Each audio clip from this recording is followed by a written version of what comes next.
오늘은 부활의 증거라는 주제로 함께 보기를 원합니다. 구체적인 증거를 이야기하기 전에 예수님의 그 부활에 대해서 조금 더 자세히 살펴보기를 원하는 부분이 조금은 있습니다.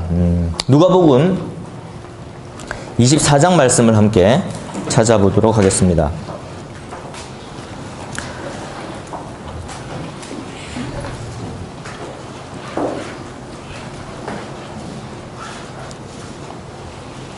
누가복음 24장 36절로 47절까지의 말씀에서 우리가 보기를 원하는 부분이 있습니다. 먼저 이제 예수님께서 부활을 하셔서 이 제자들을 만나셨는데, 이 부활하신 예수님의 모습의 첫 번째 특징은 공간을 초월하시는 예수님이셨어요. 그러니까 엠마오에 계시다가 갑자기 예루살렘에 계시는, 그리고 요한복음에 보면은 제자들이 두려워서 문을 닫고 있는 상태에서 예수님이 나타나시는 그런 모습을 보이십니다. 그러니까 지금 우리가 생각하는 그냥 이 죽었다가 다시 살아나는 사람, 왜 가끔 그런 기사 같은 거 보지 않습니까? 누가 이제 죽었다가 살아났다 그러면서 사후 세계가 있다라고 막 간증하고 막 그러잖아요. 실제로 예수님 이전에도 그런 사건들이 있었죠. 대표적인 사건이 뭐가 있었죠? 죽었다 살아난 사람? 죽은 지 오래됐다가 살아난 사람 있잖아요. 나사로. 그렇죠? 죽은 지 오래됐는데 살아났어요. 자, 이 부활하고 예수님이 부활하신 거하고 같을까요, 다를까요? 다르죠. 어떻게 다르죠? 나사로의 부활은 죽었다가 다시 살아나서 원래 죽기 전에 그 사람으로 그냥 살아가다가 나중에 어떻게 됐죠, 결국? 다시 죽는. 그냥 다시 살아난 거예요.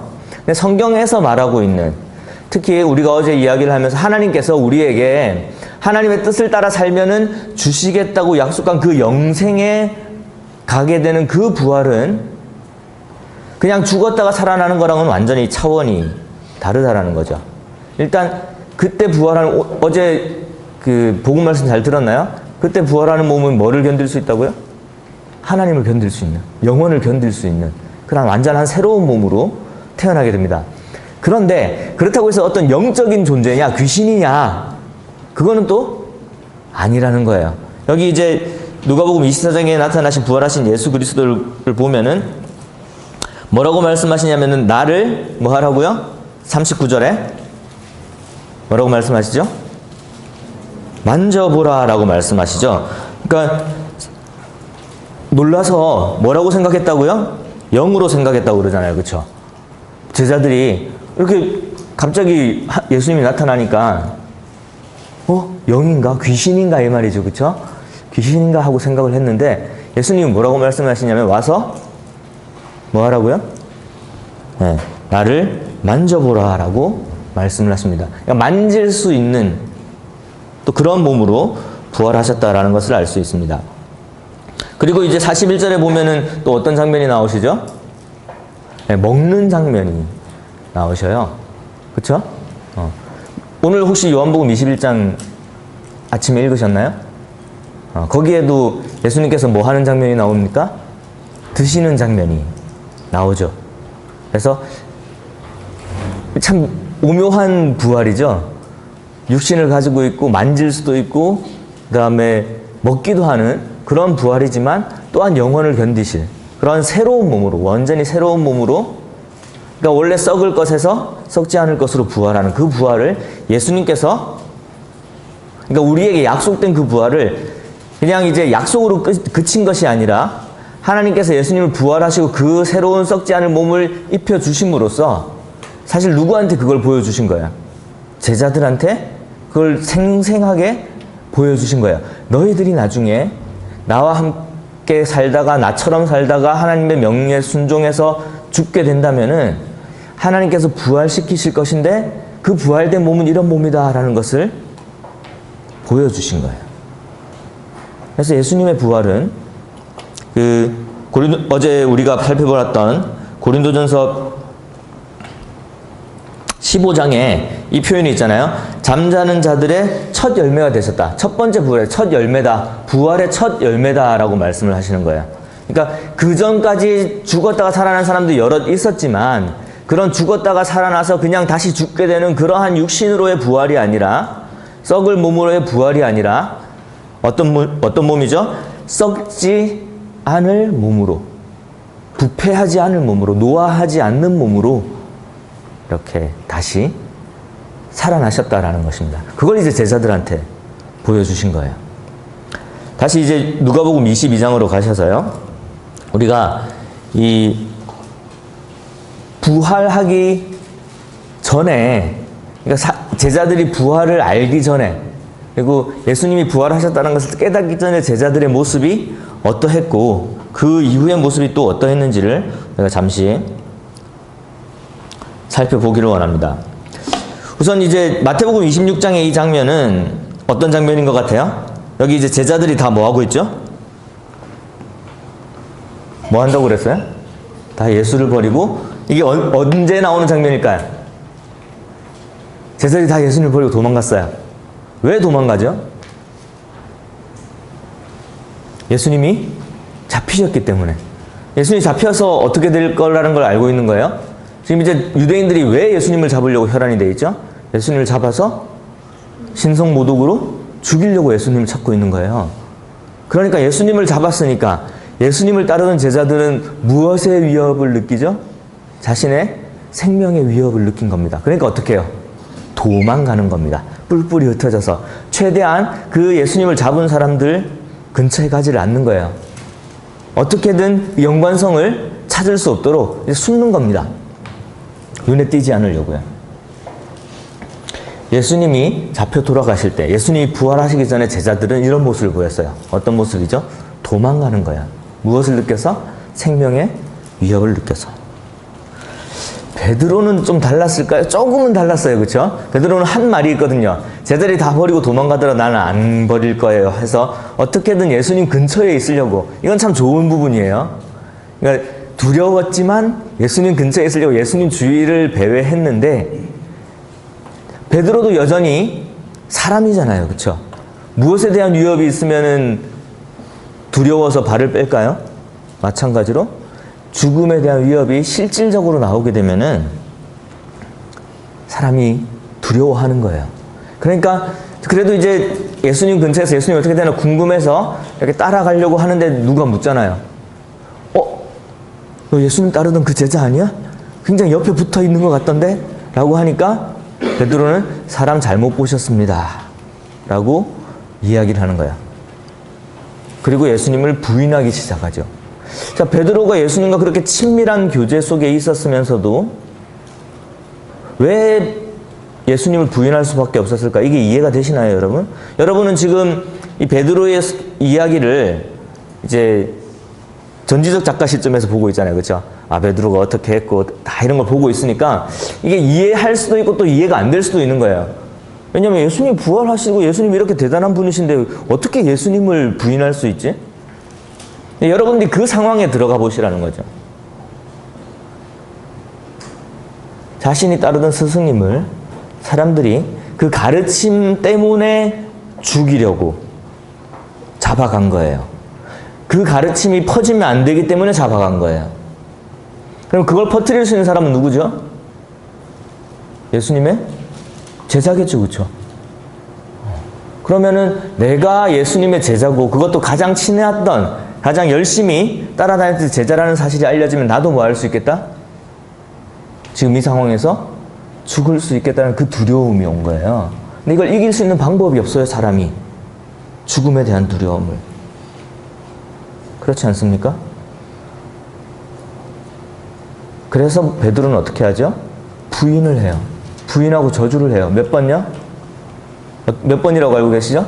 3번씩이나 그렇게 부인을 해요. 이게 예수님이 부활하시기 전에 제자들의 모습이었다는 거예요. 그것도 예수님을 가장 열심히 따랐던, 스스로도 열심히 있다라고 이야기를 하고 또 칭찬도 많이 들었잖아요. 그렇죠? 그런데 이런 모습을 보입니다. 누가복음 26장, 우리가 아까 찾았던 24장, 여기를 이제 쭉 보게 되면은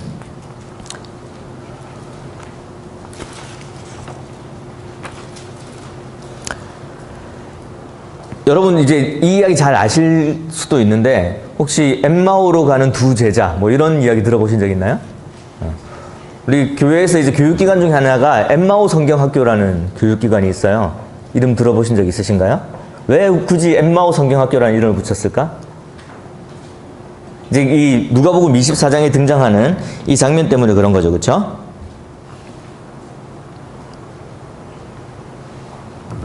엠마오로 가던 두 제자가 있었습니다. 그래서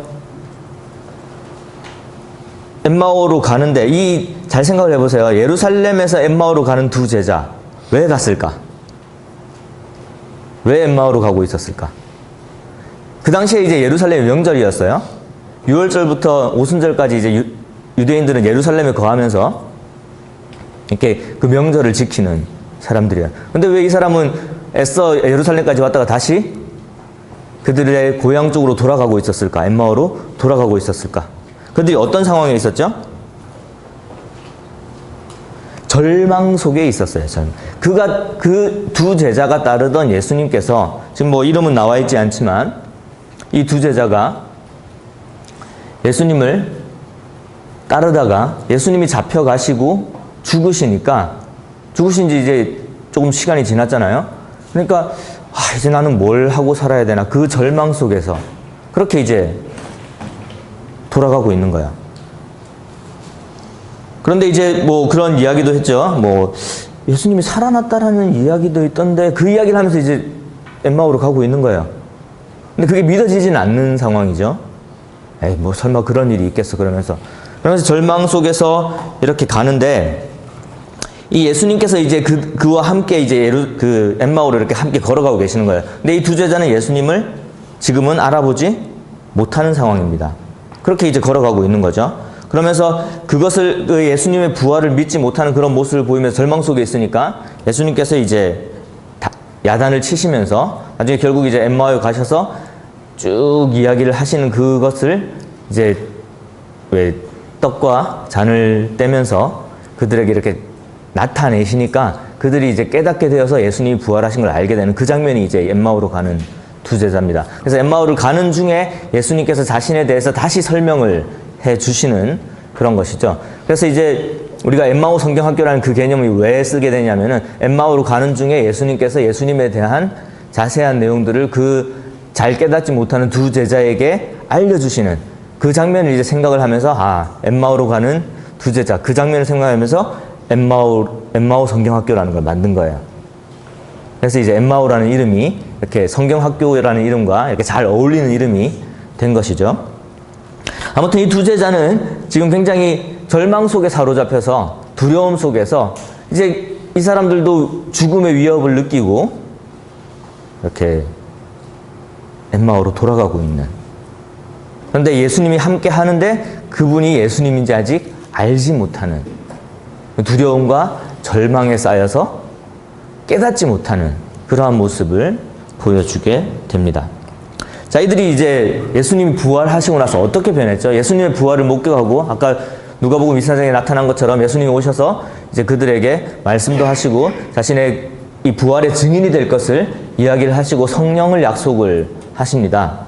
그러니까 이 제자들의 모습이 그 전의 모습과는 우리가 180도 바뀌었다고 그러죠. 그렇죠? 완전히 바뀐 모습을 보여주게 됩니다. 자, 오순절 날이 이르렀을 때 그들이 이제 제자들이에요. 어디에 있다고요? 한 곳에 모였다라고 이야기를 하죠. 자, 얼마 전에 한 50일 전에 어떤 일이 있었냐면은 자신이 따르던 스승이 그 가르침 때문에 잡혀서 십자가에 달려 실제로 죽은 일이 있었어요. 여기서 끝났다면은 이 장면이 이해가 안 되는 장면이죠. 지금 어디에 모여 있는 거예요? 예루살렘에 모여 있는. 예루살렘에 어떤 사람들이 있습니까? 종교적인 열심을 가지고 있는 사람들이 모여 있는 그 예루살렘에 가장 종교적인 열심이 가득한 유대인의 중요한 명절, 6월절부터 오순절로 이어지는 그 명절에 그 수많은 유대인들이 둘러싸여 있는 그곳에서 누가 모였다고요? 제자들이 모여 있다라는 거예요. 공개적으로 모여 있었던 거예요. 이게 어떻게 가능하냐는 거죠. 예수님이 잡히자마자 뿔뿔이 흩어졌던 그 제자들이 이제는 공개적인 곳에서 모든 사람들이 지켜보는 곳에서 모여 있는 거예요. 이게 상상이 가십니까? 이게 뭐 몇 년 지나서 모인 것도 아니에요. 예수님의 부활을 목격했기 때문에 가능한 거예요. 어제 이야기했죠. 예수님이 부활하시고 그 약속이 우리의 약속이 되면은 무엇에 대한 두려움이 없어진다고요? 죽음에 대한 두려움이 없어지는 거예요. 사망이 아무런 역할을 못하는 거예요. 간단한 거예요. 쟤네들이 나한테 어떻게 할 수 있겠어? 죽이기까지밖에 더 하겠어? 이 생각이 들면은 두려움이 없어지는 겁니다. 다른 말로 하자면은 어제 배운 표현을 하면 배째 이거죠, 그렇죠? 죽여 이거예요. 죽이려면 죽여봐. 너희들이 나한테 쓸 수 있는 가장 강력한 무기가 죽임밖에 없는데, 나를 죽이는 것밖에 없는데 그게 나를 막을 수가 없다니까. 그 생각이 들면은 이러한 행동이 가능해지는 거예요. 그래서 예루살렘에 모여서 그들이 그 모여있는 자리를 또 보고 있는 수많은 유대인들한테 뭐라고 담대하게 이야기를 하냐면, 우리는 누구의 증인이라고요? 예수님의 증인이라고. 구체적으로 무엇의 증인이라고 이야기를 하죠? 그 예수님의 두 글자. 무엇의 증인? 예수님의 부활의 증인이라고. 그 예수님을 죽였던 종교인들이 모여있는, 엄청나게 모여있는, 그들의 수보다 모여있는 수가 압도적으로 많았던, 그쵸? 여러분 3,000명이라는 예를 들어서 여러분들이 복음을 전하러 갔는데 3,000명의 이슬람이 둘러싸있다고 생각을 해보세요. 3,000명의 무슬림이 나를 둘러싸고 있는데 우리는 한 50명, 60명 정도 돼요. 거기서 나는 예수 그리스도의 부활의 증인입니다, 이러고 있는 거예요, 지금. 이게 가능하다라니까요. 왜 가능하냐는 거죠. 제자들이 누굴 봤죠? 부활하신 예수님을 봤기 때문에 그런 거예요. 보고, 만지고, 느끼고, 듣고, 함께 생활했기 때문에 이게 가능한 거라는 거죠. 그 다음 또 누구를 볼까요? 베드로를 봐야죠, 그쵸? 제가 처음에 시작할 때 친구 이야기를 했는데, 친한 친구 한 명은 꼭 둬야 되는 이유가 이거예요. 제가 이제 이 말씀을 인용하면서 자주 하는 이야기인데, 이게 이제 요한복음 21장에 나오는, 아까 여러분들이 오전에 읽었던 말씀에 나오는 거예요. 요한복음을 누가 썼는지 아는 사람? 너무 당황스러운 질문이죠, 그렇죠? 요한복음을 누가 썼다고요? 누가 썼다고요? 이렇게 물어보니까 갑자기 대답이 안 나오나요? 객관식으로 해야 되나요? 객관식도 어렵게 낼 수 있어요. 세례 요한, 제자 요한, 이렇게 내면은, 그쵸? 어느 요한이죠? 제자, 사도 요한이 쓴 책입니다. 언제쯤 썼는지 아시는 분? 이건 좀 어렵죠? 대충 언제쯤 썼을까요? 예수님이 돌아가시고 나서 한 몇 년쯤 지나서 썼을까요? 꽤 오래 지나서 썼어요, 그쵸? 한 50년 정도 지나서. 그러니까 요한이 꽤 오래 살았거든요. 그래서 그런 소문이 들릴 정도였어요. 요한이 어느 정도 오래 살았냐면은, 저 제자는 어쩌면 주님 오실 때까지 살지도 모르겠다라는 소문이 들 정도로 오래 살았던 제자예요. 그 말기에, 예수님이 돌아가신 지도 한 50년, 60년이 지났었던 그 시기에 쓴 책이 요한복음입니다. 그러면 이제 한 가지 질문을 할 수가 있겠죠. 요한이 이 책을 쓰던 당시에 요한의 가장 친한 친구 누구였을 것 같아요? 함께 생업을 같이 하고 예수님을 같이 따랐고 함께 지냈던, 예수님이 승천하시고 나서도 함께 사역을 했던 친구 누구예요? 세자? 항상 답이 있는 걸 제가 물어본다고 그랬잖아요, 그렇죠? 항상 답이 있는 걸 물어봐요. 누구? 베드로. 베드로와 요한은 굉장히 친한 친구였어요. 여러분, 베드로처럼 사시려면 요한 같은 친구 한 명 있으면 참 좋아요. 왜냐하면은 이게 이제 신약 시대에 전해지는 복음서가, 유명한 복음서가 한 3개 정도 있었다고 하면 이제 마태, 마가, 누가복음이 되겠죠, 그렇죠? 요한복음이 쓰여지기 전이라면은. 근데 그 마태, 마가, 누가복음에 베드로의 그 마지막 장면이 그렇게 좋지는 못해요. 어떻게 끝나죠? 예수님을 부인하고 끝나잖아요, 그렇죠? 물론 이제 나중에 이제 제자로서 단체로 등장을 하지만 이 베드로의 구체적인 어떤 그 이후의 모습에 대해서 기록을 해주고 있지 않은데, 그래도 요한은 베드로 친구잖아요. 그쵸? 그리고 베드로가 어떻게 죽었는지를 목격을 한 친구입니다. 그러니까 이제 그 베드로의 죽음에 대해서 언급을 하는 장면이에요, 여기가. 그러니까 자신의 친한 친구가 어떻게 죽었는지를 언급을 하고 있는 거예요. 자기의 인생을 돌아보면서 예수님과의 만남을 이야기를 하면서, 아, 내 친구 베드로 참 그때 주님과 함께 열심히 살았었고 그 후에도 참 열심히 살았었지. 그리고 이렇게 죽었잖아. 그것을 생각을 하면서 그 요한복음 마지막에 이런 기록을 남기는 겁니다. 지금 이게 베드로가 어떻게 죽었는지를 실질적으로 기록하는 장면이거든요. 이해가 되십니까?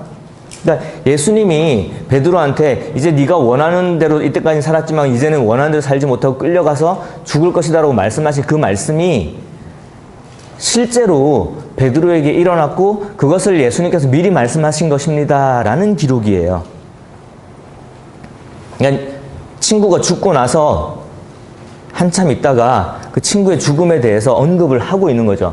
그러면 이건 무슨 말이냐면은 베드로가 어떻게 죽었다라는 이야기죠? 어떻게 죽었다라는 이야기죠? 그의 죽음으로써 하나님께 영광을 돌리는데 굉장히 세상적으로 볼 때 비참한 방식으로 죽었다는 걸 지금 언급하고 있는 거예요. 끌려가서, 그렇죠? 억지로 죽임을 당했다라는 이야기를 지금 하고 있는 거예요. 베드로가 어떻게 살았다는 이야기죠?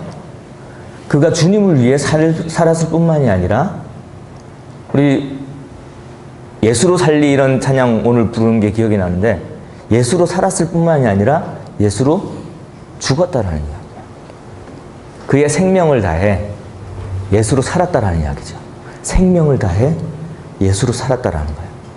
생명을 다해 예수님을 위해서 자신의 생명을 바쳤다라는 이야기예요. 그걸 요한은 보고 목격을 했기 때문에 베드로가 그런 삶을 살았습니다라고 기술해주고 있는 거예요. 근데 이 베드로를 그렇게 살게 만든 그 힘이 어디서 나온 거죠? 그게 부활하신 예수님과의 대화에서 나온 거예요. 오늘 여러분이 읽으셨던 예수님께서 베드로에게 3번 물어보시잖아요. 어떻게 물어보시죠? 네가 나를 누구보다 사랑하느냐? 그 사랑을 고백하고 회복시키시고, 그가 3번이나 자신을 부인했던 그것을 회복시키기 위해서 3번이나 다시 물어보셔요. 네가 나를 사랑하느냐? 마음에 찔리는 마음이 있지만 베드로는 그렇게 고백을 합니다. 사랑합니다. 그거 아시지 않습니까? 고백을 해요. 그러니까 예수님께서 명령을 하시죠. 어떻게 하라고요? 내 양을 먹이라. 네가 내가 했던 것처럼 양을 치는 사역을 하여라.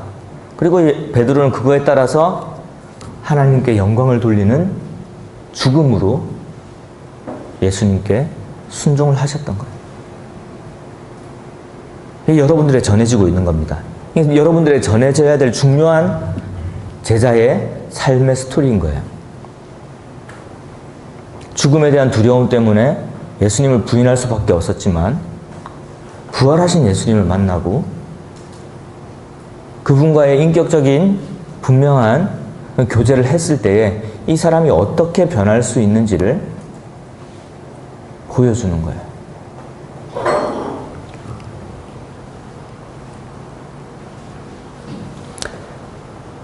아까 엠마오로 가는 2 제자가 있었죠. 이 2 제자에게도 변화가 일어납니다. 자, 어떤 변화가 있었을까요? 어떤 변화가 보이나요? 자, 엠마오로 가는 길에 예수님께서, 그들이 예수님인지 아직 알아보지 못할 때 예수님께서 스스로에 관해서 성경을 쭉 풀어서 설명을 해줬어요. 그렇죠? 그리고 이제 엠마오에 도착을 해서 떡을 떼는 중에 예수님이시구나, 부활하신. 그걸 깨달았어요. 그러면서 이제 예수님은 사라지시고 이제 이 둘이 이야기를 하는 거예요. 뭐라고 이야기를 하죠? 우리 속에서 마음이 뜨겁지 아니하더냐. 자, 이런 감정적인 변화도 분명히 있었지만 더 중요한 변화는 그 다음에 일어납니다. 이게 변화예요. 이게 즉각적인 변화라는 겁니다. 예수님을 만났을 때, 부활하신 예수님을 만났을 때 우리의 삶에 나올 수 있는 즉각적인 변화를 이야기를 하는 거예요. 이게 별거 아닌 것 같죠? 곧 그때로 일어나 예루살렘에 돌아가. 지금 어디로 가 있었다고요? 엠마오로 가 있었죠. 그렇죠? 이게 엠마오로 가는 두 제자잖아요. 그러니까 예루살렘에서 이제 종착지인 엠마오로 가고 있었던 사람이에요. 그러니까 도착을 한 거예요. 두려운 예루살렘에 있다가 편안한 집으로 온 거예요. 이해되십니까? 이제 거기서 쉬면서 조용히 살면 되는 그런 상황이에요. 그러려고 간 거고요. 그쵸? 그런데 예수님임을 깨닫자마자 그들이 뭘 했어요? 네, 즉각적인 반응이죠. 왜냐면 곧이라고 그러니까 곧. 그쵸? 그때로, 그 순간 바로 뭐 해서요? 일어나서 왔던 길 되돌아갔다는 이야기 아닙니까 지금? 그렇잖아요. 예루살렘에서 엠마오로 갔었잖아요. 그쵸? 근데 밤에 뭘 했다고요? 그때로 일어나 다시 예루살렘으로 돌아오는 겁니다. 이게 즉각적인 반응이라는 거예요. 이게 왜 놀라우냐면은 사실 그 전에 29절에 이런 장면이 있었거든요. 자, 예루살렘에서 엠마오로 갔습니다. 누가 몇 명이 갔죠? 몇 명이 갔죠? 3명이 갔어요. 그 두 제자와 누가 같이 갔죠? 예수님이 같이 가신 거예요. 그쵸? 엠마오까지 가신 거예요. 엠마오에 도착했어요. 근데 이제 이 둘은 이제 도착을 했으니까 이제 쉬러 들어가는 거고, 예수님은 엠마오가 목적지가 아니었던 거예요. 그래서 더 가시려고 나가니까 이 두 제자가 뭐라고 이야기를 하는 거죠?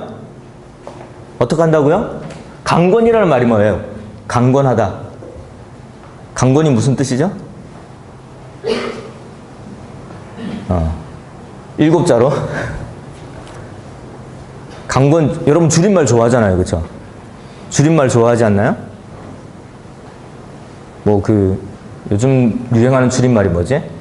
요즘 우리 세대에서 유행하는 줄임말은 워라벨이에요. 워라벨이란 말 들어본 적 있나요? 좀 어렵죠. 그쵸?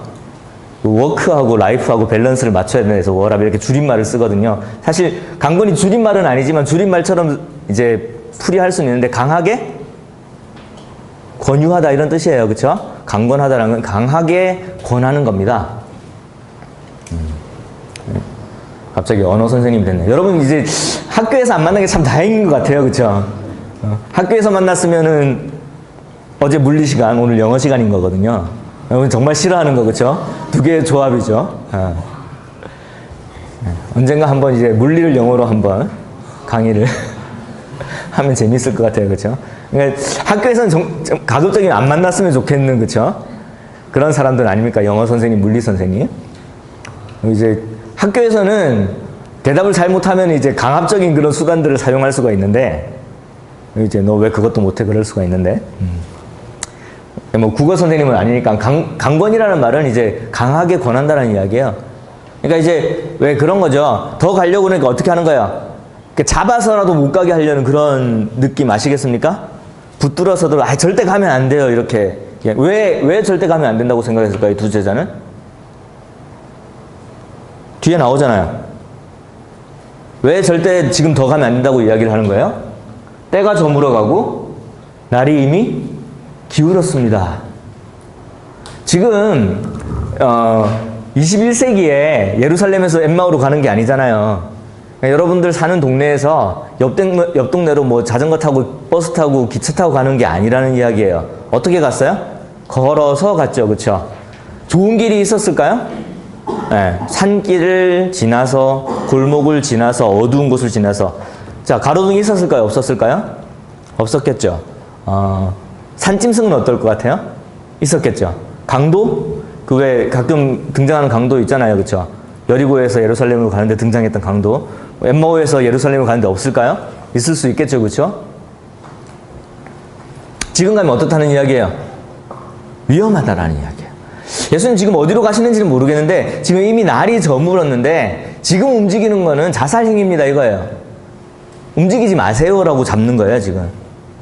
날이 저물었으니까 우리 집에서 하룻밤 자고 그러고 가실 곳 가세요. 지금 누군지는 모르지만 그래도 우리한테 이제 성경을 쭉 설명을 해주신 고마우신 분이시니까 지금 가는 거 위험하다는 것을 알리고 강하게 권해서 같이 유합시다. 같이 잡시다. 오늘 자고 내일 아침에 밝을 때 안전할 때 이동하세요라고 했던 두 제자입니다. 이해가 되시나요? 이 두 제자가 권한 거예요. 예수님이 이 두 제자한테 있으라고 그런 게 아니라 두 제자가 지금 움직이면 안 된다라고 이야기를 한 사람이 두 제자라는 이야기예요.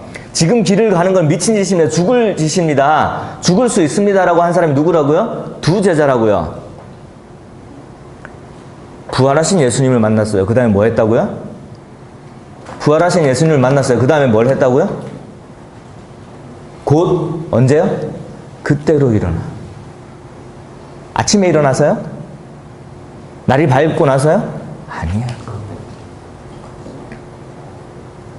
그 두 사람이 위험해서 절대 움직일 수 없다고 하는 그 시간이 지나고 나서 더 깜깜해지고 더 위험해졌을 때 이 둘은 어떤 선택을 하냐면요. 아니, 예수님이 살아나셨다니까요. 이거는 세상에 없었던 엄청난 사건이 자기 눈앞에서 벌어진 거예요.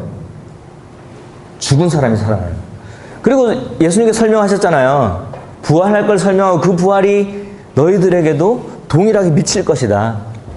나와 함께 죽은 자는 나와 함께 살 것이다 라는 그 가르침을 그들이 배운 거잖아요. 그리고 예수님을 직접적으로, 인격적으로 바로 앞에 함께 상을 놔두고 밥을 먹는 사람으로, 베드로와 동일한 거예요. 바로 앞에 고기를 놔두고 물고기를 놔두고 같이 밥을 먹은 바로 그 사람으로 부활하신 예수님을 만난 거예요.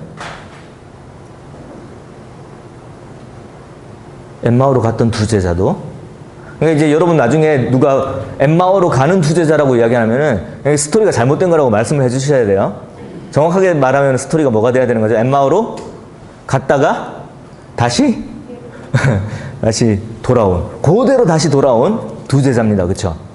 엠마오로 간 두 제자가 아니고 뭐 가고 끝난 두 제자가 아니라 갔다가 다시 예루살렘으로 돌아온 두 제자인 거예요. 이 사실을 전하기 위해서, 증거하기 위해서, 예수님의 부활을 증거하기 위해서. 그가 무릅썼던 건 뭡니까? 그 둘이 무릅썼던 거는 뭘 무릅쓰고? 죽음을 무릅쓰고. 분명히 나와 있잖아요, 여기. 그들이 위험해서 가지 말라고 했던 그 시간에, 그 고생에서 돌아갔던, 이제 편하게 쉬면 되는 그곳에서 그냥 일어나서 가장 위험한 곳인 그곳을 지나서 어쩌면 더 위험할지도 모르는 예루살렘으로. 그쵸? 아니, 뭐 산짐승이야 내가 도구로 어떻게든 쫓아내고 그런다 치지만 3,000명이 모여서 우리를 잡으려고 달려들지도 모르는 그 예루살렘으로, 예수님을 죽였던 그 예루살렘으로 어떻게 이 두 제자가 돌아갈 수 있느냐는 거예요. 그건 하나밖에 없는 겁니다. 누구를 봤기 때문에? 부활하신 예수 그리스도를 봤기 때문에. 여러분, 예수님이 부활하신 게 증거가 있어요, 없어요? 이렇게 물어볼 수 있잖아요, 사람들이. 아니, 예수님이 부활하셨다는 증거가 어디 있어? 예수님이 부활하셨다는 증거를 대봐 라고 이야기를 할 수 있잖아요. 어디 있어요? 여기에 있는 거예요. 제자들의 모습에, 베드로의, 그리고 두 제자에게 예수 그리스도의 부활의 증거가 있는 겁니다. 사실 이 증거는 어디까지 이어집니까? 여러분들까지 이어진 거예요. 2000년 전에 죽은 한 종교 지도자의 가르침이 수많은 박해와 죽음에 대한 위협을 뚫고 지금 여러분들한테 전달됐다? 이건 말이 안 되죠. 이건 말이 안 되는 거야. 그런데 뭐가 말이 되는 거냐면은 2000년 전에 죽었지만 그 죽음을 이기고 부활했던 그 예수님의 그 증거가, 그 힘을 가지고, 그 부활의 힘을 가지고 우리에게 전달됐다. 이거예요. 여러분들이 어떻게 이 부활의 메시지를, 하나님의 구원의 메시지를 어떻게 들을 수가 있어요? 그걸 전하는 사람이 죽었으면. 그걸 전하는 사람이 죽음의 위협에 굴복했으면. 야, 너 그 이야기 하면은, 예수님 가르침 이야기하면 너 죽일 거야. 그러면은 예수님이 부활하지 않으셨으면 이걸 전할 수가 없는 거예요. 뭘 믿고 전해요? 뭐 예수님의 제자 정도까지야 예수님에 대한 의리로 어떻게 버틸 수 있다라고 할지라도 수백 년을 이어지는 핍박 속에서 죽은 사람의 메시지를, 이걸 죽이면은 죽인다고 그러는데, 그러니까 전하면 죽인다고 그러는데, 그걸 계속해서 전달을 해서 온다고요?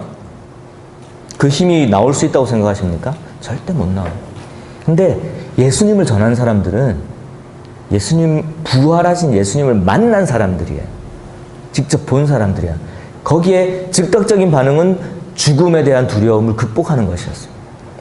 그래서 죽음을 불사하고 예수님을 전할 수가 있었던 거예요.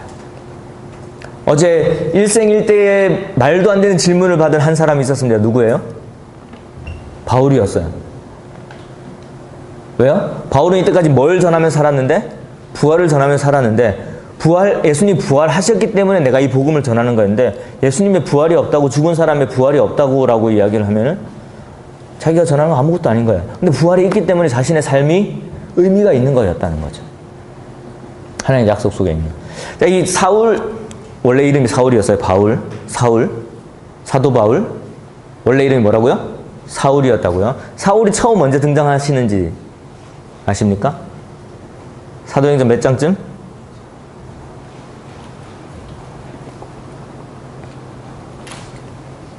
사도행전 7장에 등장을 해요. 사도행전 7장에 사실 주요 인물은 사울이 아니라 누굽니까? 스데반이에요. 스데반은 어떤 분이냐면은 그 당시 이제 교회의 중요한 지도자로 있으면서 순교를 당했던 인물입니다. 이 스데반을 잡아 죽이려고 사람들이 스데반을 세워놓고 이제 스데반을 죽이려고 이제 돌을 들고서 있는 장면이에요.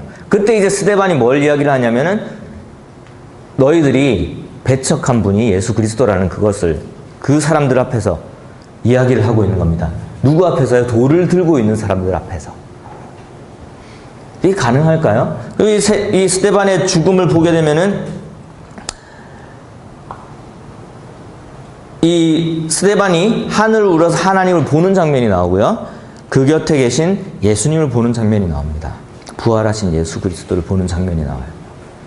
물론 스데반이 그 전에 이제 예수님의 제자였다면은 부활하신 예수님을, 이 땅에 계신 부활하신 예수님도 봤을 것이고, 또 지금 이제 죽음을 앞두고 또 부활하신 예수님을 다시 보고 있는 거예요.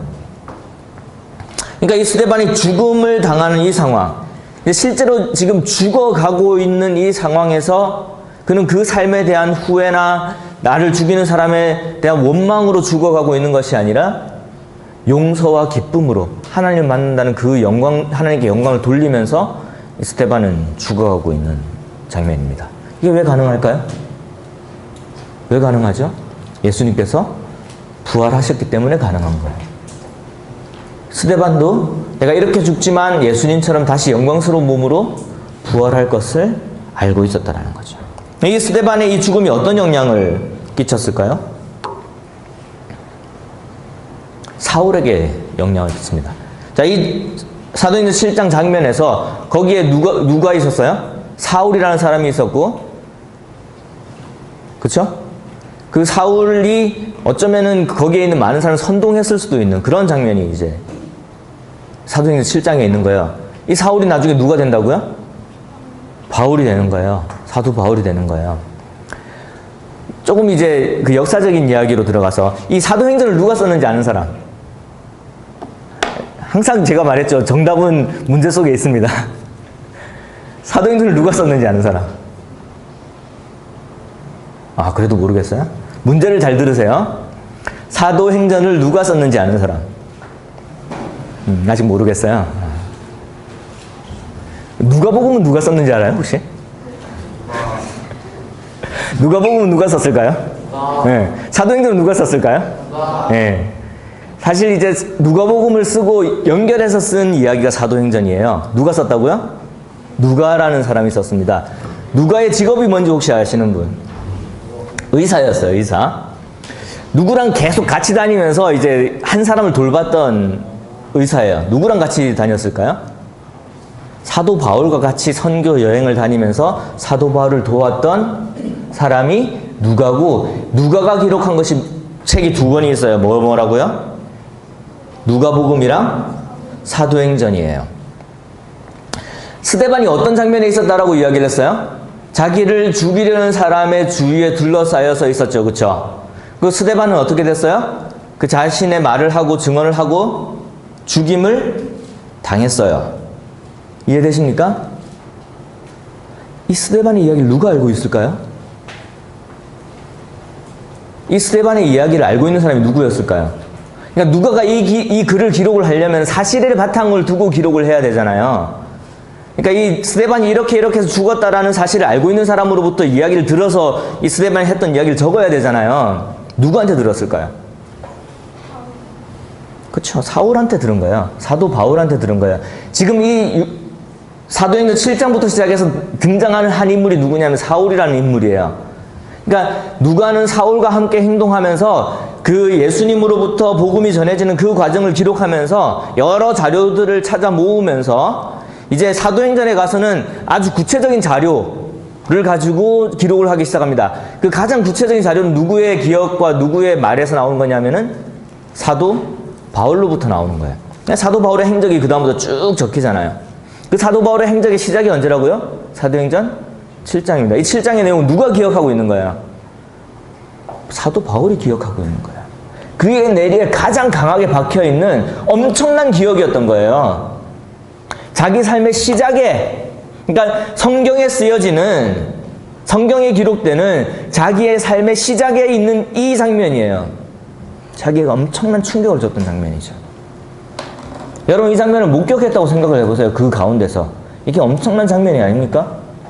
어떤 사람이 죽는데 그 죽이는 사람을 용서하고 죽는다니까요. 기쁨에 차서 영광의 하나님을 바라보면서 하나님께 영광을 돌리면서 죽고 있는 거야. 이 장면이 기억에 남지 않을까요? 여러분 인생에? 가장 충격적인 장면으로. 어쩌면 트라우마였을 수도 있을 것 같아요. 왜냐하면 사울이 죽인 장본인 중에 한 명이었거든요. 이게 종교적인 지도자로서 이 사람을 죽이는데 가장 중요한 역할을 했던 그 사람이었거든요.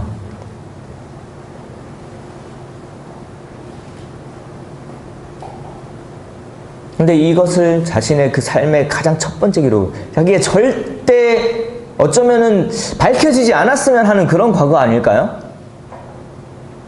생각해보세요. 사도 바울이 이 누가복음을 쓰고 사도행전을 쓸 시기에는 아마도 그래도 사도로서 인정을 받았던 아니면 받기 위해서 노력을 했던 간에 아무튼 자신의 좋은 모습들이 계속해서 강조되어야 될 그런 상황인데 초기 예루살렘 교회 지도자였던 스데반을 죽이는 장면부터 사울이 등장을 합니다. 누가가 쓴 글에. 그만큼 사울에게서는, 사도 바울에게 있어서는 이 장면이 중요한 장면이었던 거야.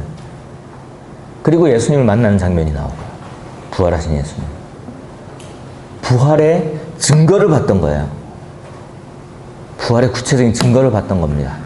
그러니까 이제 바울은 어떻게 살아갑니까? 스데반과 동일하게 죽음을 두려워하지 않는 그 삶을 살아가는 거예요. 그게 예수 그리스도의 부활의 증거입니다. 베드로는 산 소망이 있다. 부활하심으로 인해서 산 소망이 있다라고 이야기를 했고,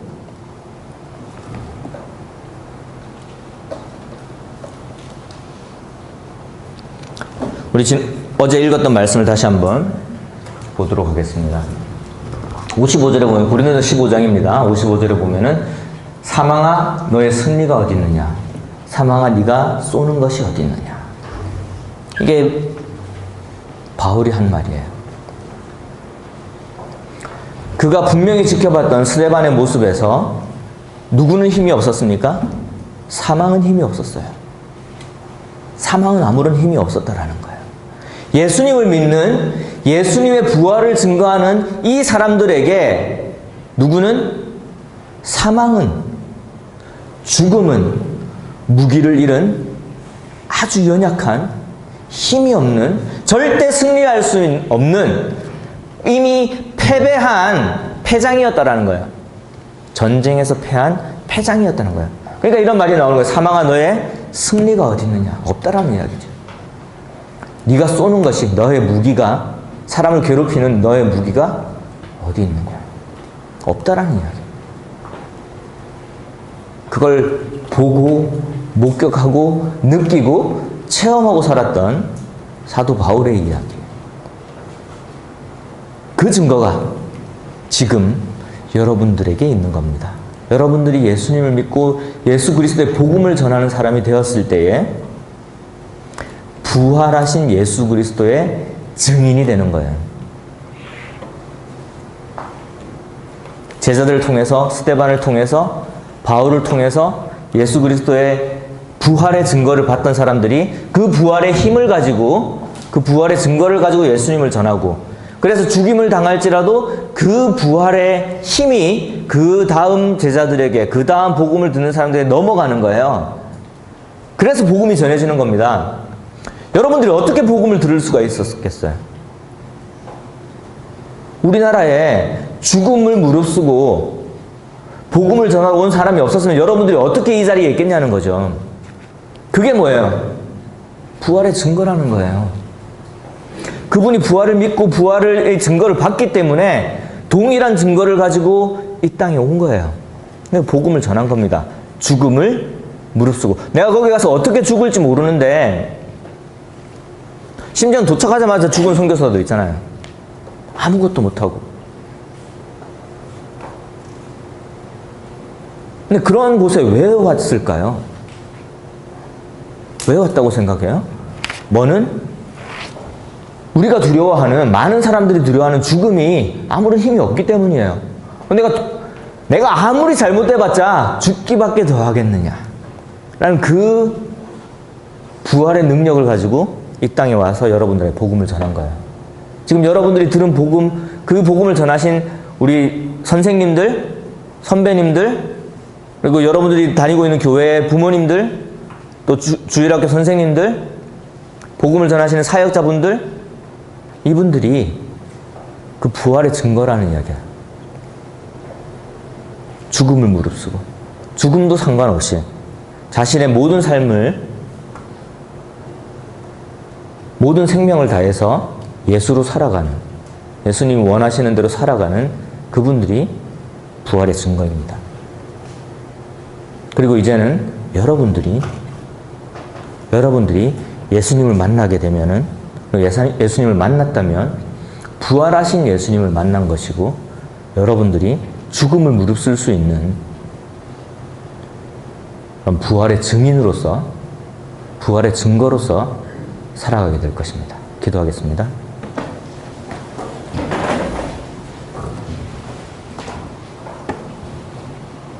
개인적으로 기도하시면서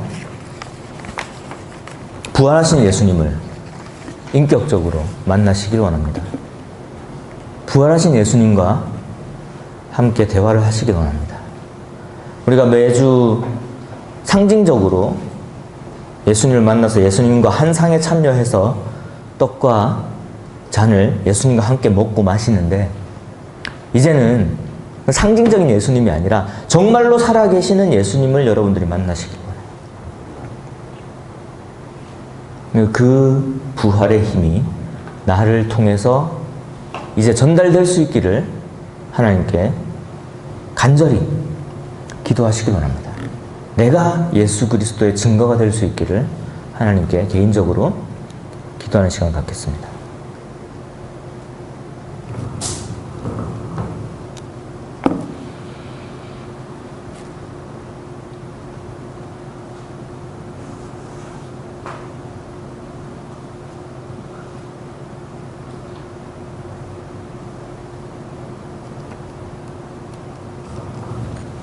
하나님 아버지, 이 땅에 예수 그리스도를 보내주셔서 우리의 연약함과 부족함을 알게 하시고, 그러나 그러한 육신을 가지고도 하나님의 뜻을 행할 수 있는 그러한 본을 보이신 예수 그리스도를 감사를 드립니다. 또한 매일 제사를 드릴 수밖에 없었던 우리의 매일의 죄악과 범죄와 또 하나님을 떠난 이 죄의 문제에 대해서 예수 그리스도를 통해서 십자가에서 그 모든 죄를 사하여 주신 것에 또한 감사를 드립니다.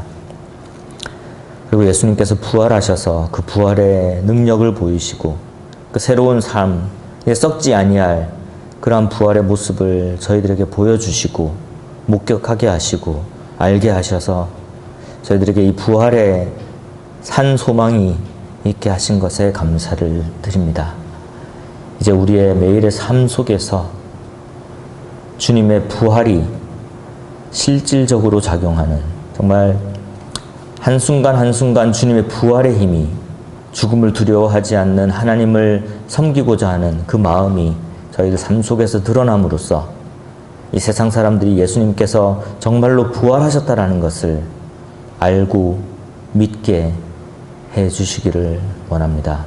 그 과정에서 저희들이 정말로 주님의 손에 들린 주님의 도구로서 사용되기를 원합니다. 예수 그리스도 이름으로 기도드렸습니다.